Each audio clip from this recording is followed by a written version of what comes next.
Talofa lava, Mr Chair, whawhatai tele lava.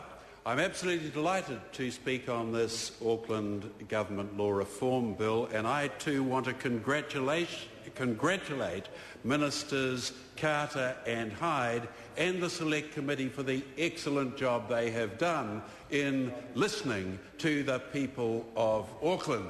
Mr Chair, as a fifth-generation Pākehā New Zealander and Aucklander, I have a huge interest in the outcome of Auckland, and I believe that the Select Committee has worked incredibly hard to give it a very, very positive outcome. But I want to certainly make mention of the Franklin issue because Mr Phil Twyford and his merry followers from Labour came down to Franklin a few months ago and stated in the Pukekohe Town Hall that Labour would split Franklin apart at the Waikato River. Mr Chair, there's only been two parliamentarians that I know of, one the member of Waikato and the other the member from Hanua, who have spoken out openly for Franklin to become a unitary authority, and have also, in my case, written in the Herald to that extent with the Mayor, Mark Ball. We worked very hard for that to happen. However, that's not to be. And what I hear from the good people of Franklin is that they would wish the bill to go forward and the Auckland region to go forward as positively as possible. And to that effect, I have an SOP tonight which I believe will contribute to that happening. And I'm very much hoping that it will be supported by the Labour opposition because it should be. It states the amendment will ensure that the rural sector must be involved in the development, adoption and implementation of the spatial plan. And Mr Chairman, the spatial plan is extremely significant for the future of Auckland. And I want to thank the Pukekohe Vegetable Growers Association. I want to thank Federated Farmers. I want to thank Mayor Mark Ball, who sadly is not well at all at present, and also Mayor Penny Webster from Rodney for supporting us. And I want to thank my parliamentary colleagues and the ACT Coalition Party for supporting this amendment, because it is very important that the rural voice is heard in Auckland. After all, it is 75% of the new Auckland region.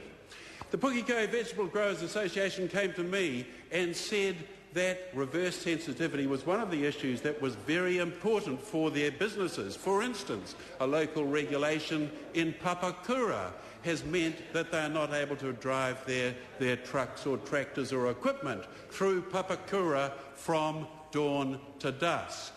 They have great issues in terms of water, in terms of the elite soils, in terms of roading.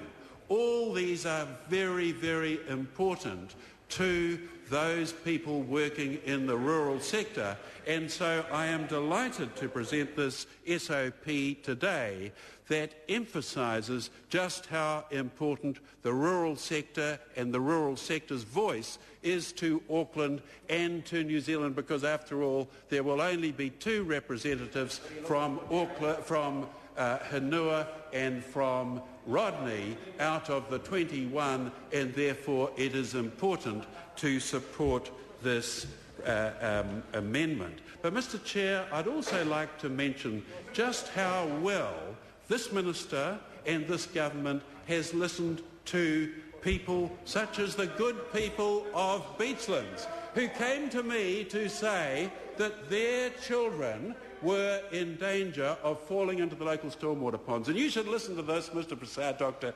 Prasad, because this amendment is about the children of the Auckland region.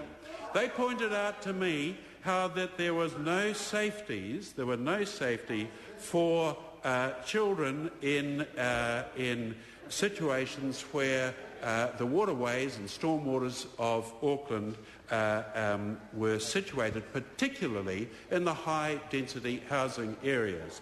And therefore, in Clause 49.1, Part 5, obligations on Auckland Water Organisation, I have, Mr. Chair.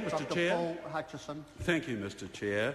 I have inserted an amendment that's been taken up by the government that an Auckland water organisation must have regard for public safety, for example, the safety of children in urban areas in relation to its structures. And Mr. Chair, it was very interesting that the mums and dads of this Beachlands community, a highly built-up area, came to me very concerned that they had actually contacted the Mayor of Manukau, Len Brown, and he had said, don't worry about this area. Look, we've put in the beautification, there's no need. I went and had a look myself, and it was obvious that little children could easily fall down into this waterway. In fact, there were 3. And so I spoke to Safe Kids and other organisations such as that, and I congratulate Safe Kids for the work they've done, and I congratulate the Minister for being so responsive for inserting this amendment into the law reform bill that will mean that situations like that poor little child out in West Auckland will hopefully at least be prevented to a certain extent, whereby an Auckland water organisation must have regard for public safety, in particular the safety of children. So here are 2 instances, Mr. Chair, where the government has shown great responsiveness in listening to the people of Auckland. 1, the rural sector in Franklin and Rodney, and inserting a most important amendment whereby the rural sector must be involved in the development, adoption and implementation of the spatial plan, and secondly, where the safety of children is provided for. Thank you, Mr. Chair.